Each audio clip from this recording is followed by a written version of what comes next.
علیکم ورحمۃ اللہ وبرکاتہ۔ میں ذمہ داران جامعہ کا تہہ دل سے شکر گزار ہوں جنہوں نے آج کی اس خوبصورت تقریب میں مجھے بھی کچھ بولنے کا موقع عنایت فرمایا۔ میں اپنی تقریر کو آگے بڑھانے سے پہلے اپنی تعارف کرا دینا مناسب سمجھتی ہوں۔ میں صوفیہ پروین بنت محمد تزام المقام پوکھر ٹولہ ریند دتہ رامپور، آپ کا محبوب ادارہ الجامعۃ الاسلامیہ تجوید القرآن پوکھر ٹولہ ریند دتہ رامپور کی ایک ادنا سی طالبہ ہوں۔ دعا کرے کہ اللہ تعالیٰ اس ادارے کی خوب ترقی عطا فرمائے اور ہمیں صحیح سے کہنے اور ہم سب کو اس پر عمل کرنے کی توفیق بخشے، آمین۔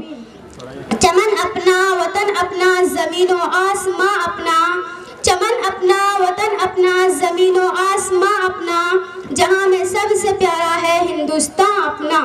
معزز سامعین کرام، آج ہم یہاں یوم آزادی منانے کے لیے یکجا ہوئے ہیں۔ آزادی سے قبل ہم انگریزوں کی غلامی کی زنجیروں میں جکڑے ہوئے تھے۔ انگریز حکمراں بھارتیوں پر ظلم و ستم کیا کرتے تھے۔ مسلسل جد و جہد اور قربانیوں کے بعد ہمارا ملک 15 اگست 1947 کو آزاد ہوا اور بھارت سے انگریزوں کی حکومت کا خاتمہ ہوا۔ اس لیے ہر سال 15 اگست جشن یوم آزادی بڑے جوش و خروش سے مناتے ہیں۔ آج 75واں یوم آزادی منا رہے ہیں۔ آج کی اس خوشی کے موقع پر خلوص و محبت کے ساتھ آزادی کی لڑائی میں حصہ لینے والے وطن کے عظیم رہنماؤں اور شہیدوں کو یاد کرتے ہیں جنہوں نے اس ملک کی آزادی کے لیے اپنی جانوں کی قربانی دی، ڈنڈے لاٹھیاں کھائی، کئی بار جیل گئے اور اپنا سب کچھ اس ملک کی آزادی کے لیے قربان کر دیا۔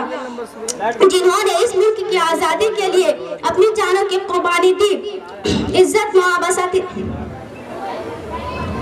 السلام علیکم ورحمۃ اللہ وبرکاتہ۔